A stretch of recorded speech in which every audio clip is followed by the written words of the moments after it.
Hello, welcome to the PC report. Samson speaking, obviously. So we thought we'd cover a bit of Scottish politics with the elections coming up for Holyrood in May, so under 2 months away. And I've received a bunch of leaflets from various parties over the last couple of months, and I've just kind of been collecting them. So at the moment, we've got two from the Green Party and one from the Labour Party. Did have one from the Tories, which I think I've used as a bookmark somewhere because it was a bit smaller. Um, so I'll react to that one if and when it turns up, or when they put another one through my door, which they hopefully will with an election coming up. But yeah, let's get started. Let's just see what these people have to say. But yeah, first things first, it's Patrick Harvey, MSP. So that'll be backwards, but yeah, there he is. Let's see what he's got to say. So, starts off with a blurb. Dear constituent, the coronavirus pandemic continues to dominate our lives, sadly. I've been one of your MSPs for Glasgow region for 17 years, and I've never known anything like this. My heart goes out to anyone who has lost loved ones or is suffering due to unprecedented restrictions. The Scottish Parliament continues to have a vital role in the national response. My office has been able to help hundreds of people with worries about their jobs, their homes, or their health and well-being. MSPs also scrutinise government plans and handling of the crisis. I've consistently raised the importance of access to testing and called for more action to protect people's incomes. My focus is also on tackling the inequalities exposed by the pandemic. I will continue to campaign for frontline workers, for a just and green recovery, and for an end to precarious work and insecure housing, which cause anxiety for young people in particular. I will do all I can to support Glasgow through the crisis and to better times ahead. Please get in touch if you want my help or if you've any feedbacks or suggestions to share. Kind regards, Patrick Harvey, member of the Scottish Parliament for the Glasgow region. Now, in case it wasn't obvious, I live in the Glasgow constituency. So the leaflets will mainly be Glasgow politicians. So yeah, just kind of first thoughts on that. I mean, it's just this opening blurb. It doesn't go into detail, doesn't kind of particularly say what policy, too many policy positions or, the kind of nitty gritty in any way. It's kind of broad strokes, but you expect that from the intro. I think it goes into details on the back. But yeah, I mean, it's got kind of the classic kind of Green Party talking points there. Just and green economy, frontline workers, kind of a twist for younger people because he mentions which cause anxiety for young people in particular. I mean, insecure housing. You could make that argument, but it is something that very much a class thing as well as an age demographic thing. So there's more nuance to it than just young people in particular there. But yeah, no, kind of classic talking points there. He doesn't really go into too much detail. Yeah, he says officers have been able to help hundreds of people with worries about their jobs, their homes, or their health and well-being. How? A bit more detail.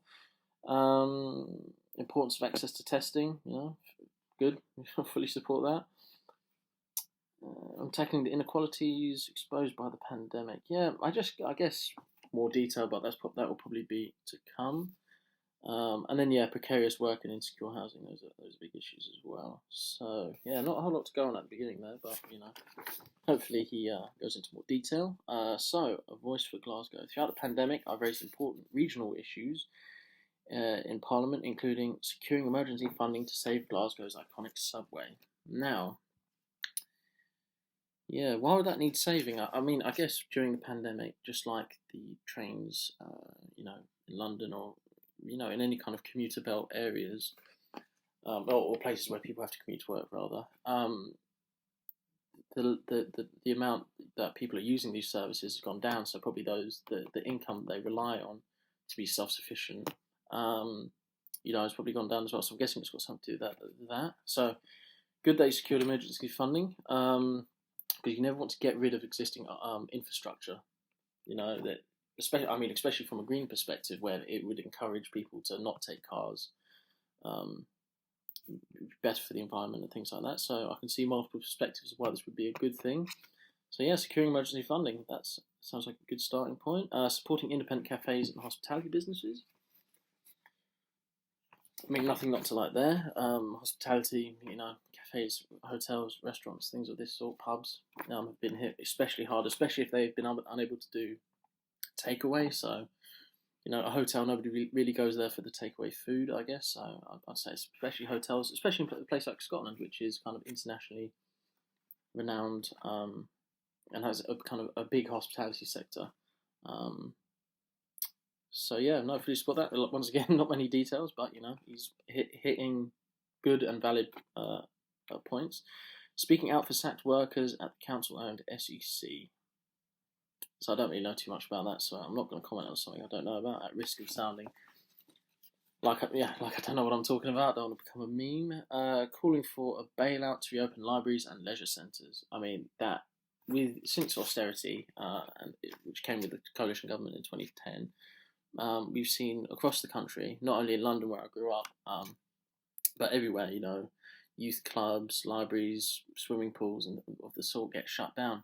But so the fight for them to stay open was really, really key because it is a place for young people to exist, and not only a place which is not commercial, but to exist in a place where, then particularly for young people, it keeps younger people out of trouble. And arguments were made, have been made that there is a correlation between all these kind of places that kids and teens can congregate, exercise, learn, things like that. Those have been taken away. Do have correlation with rising crime among younger people. It's good to have spaces which aren't commercial where people can kind of be a community. They're not just stuck in their homes, or they're not stuck in a place where there's a financial transaction taking place, like a restaurant, like a pub. As great as those places are, we do need parks, leisure centres, libraries, things like that. And then again, libraries are great for not well, I mean, people across the income distribution, but lower income people as well. Where they have an access to internet, which they might not have in their house. I know some people that might be crazy, but quite a lot of people don't have kind of a lot good internet. They might have internet, but it might not be great. So, and then demanding an inquiry into tragic asylum deaths. So, is he talking about people crossing the channel? Or is he talking about people once they're here? Was there a story about someone here last summer? Someone attacking some asylum seekers? But either way, if he is talking about people crossing the channel, or if he is talking about people dying in once they're here, who are asylum seekers, that's something that we'd want to be looked into. They are a highly marginalised, group of people in our society, and and they're often scapegoated for a lot of issues. So fully support him as an internationalist. That's exactly something that we should be supporting. So yeah, pretty good so far, to be honest. I mean, as soon as you got into kind of he focused his thoughts a little bit. I mean, I guess the beginning was just opening blood, but yeah, as soon as he kind of tells me what he's about, I like what I'm seeing so far. Free bus travel boost. I've always campaigned for fairer, greener public transport. Good, all those things are good. So I was delighted that the last Scottish budget introduced plans for free bus travel for under 19s. I'm already making the case to extend this up to 25-year-olds. This policy can be a game changer for the climate emergency. I'm also pleased the final budget included an extra £10 million for Glasgow, which helped stop cuts to local services like the Blairvarach Outdoor Centre. So, Now, I think why are you pushing? I mean, once again, you can see these policies may be angled to younger constituents.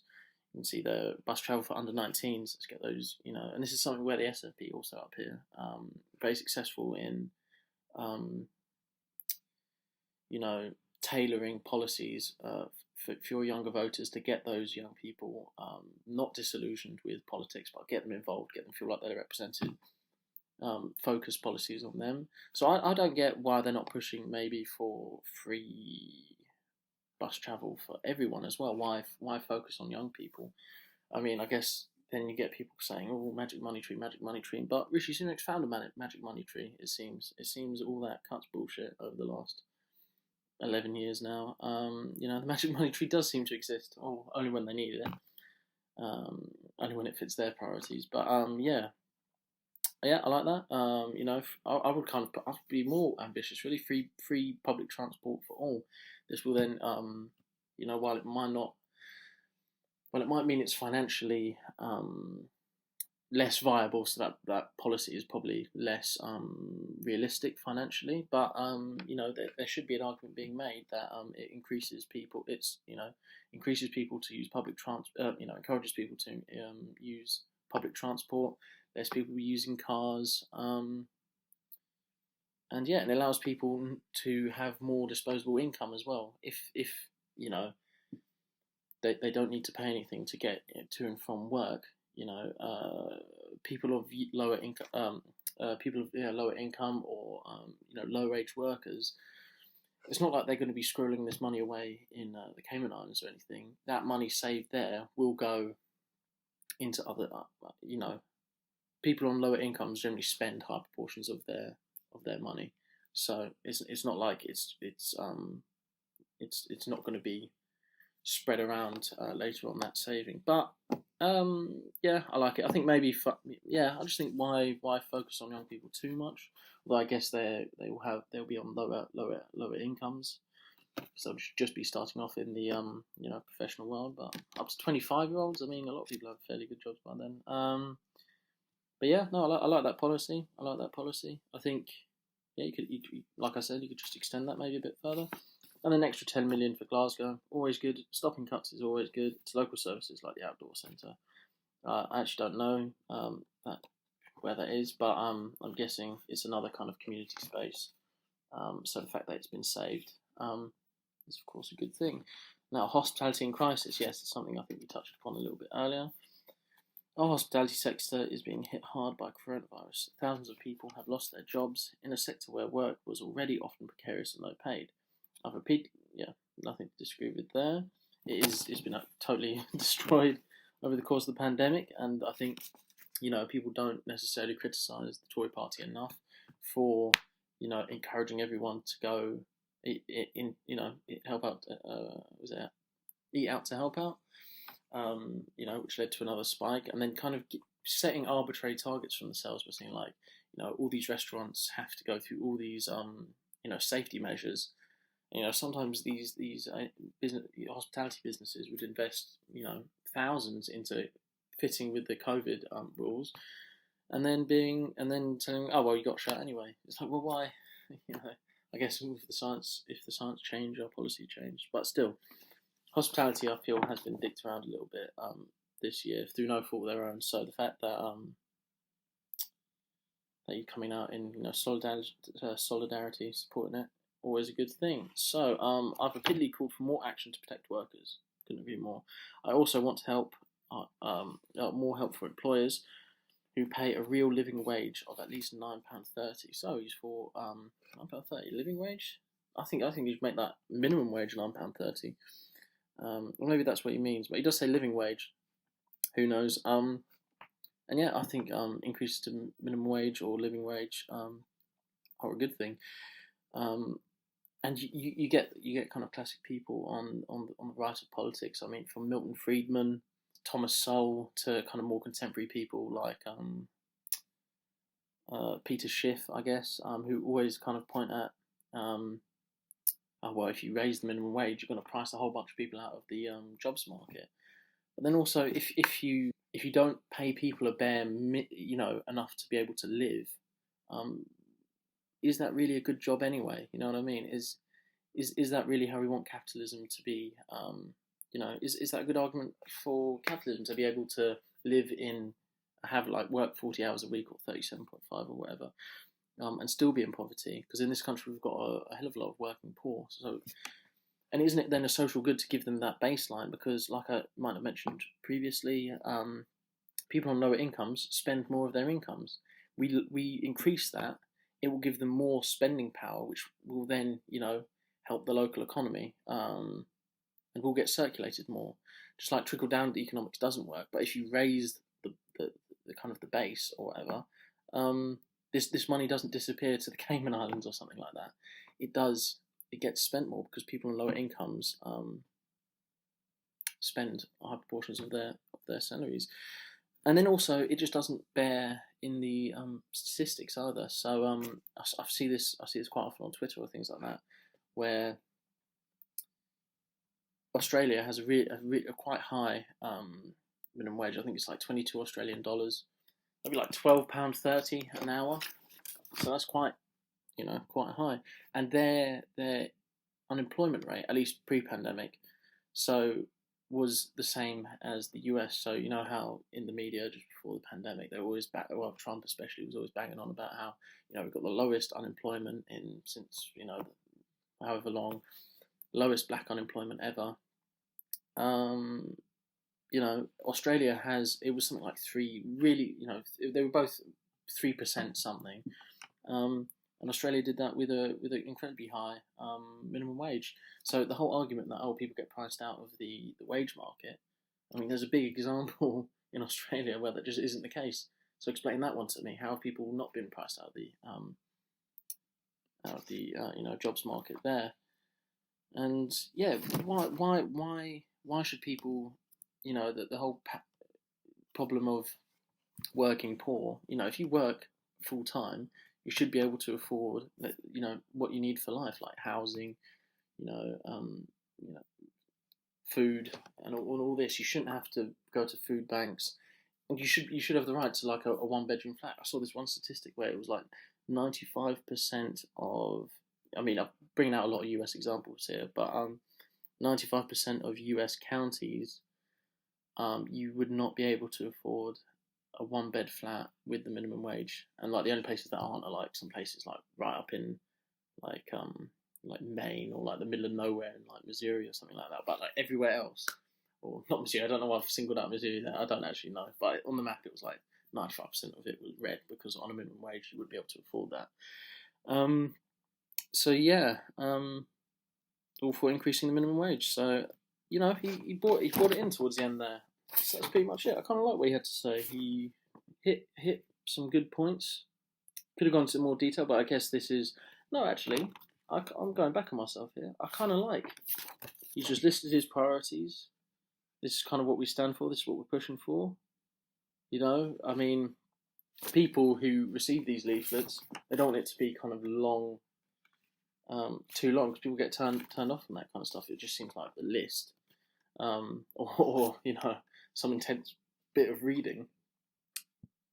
I kind of like that he's stuck to his simplicity, because we know what he stands for. We know some of his key policy positions, and yeah, all in all, I'll give that quite a high rating. He sounds quite good. So yeah, that's number one. Yeah, thanks for watching.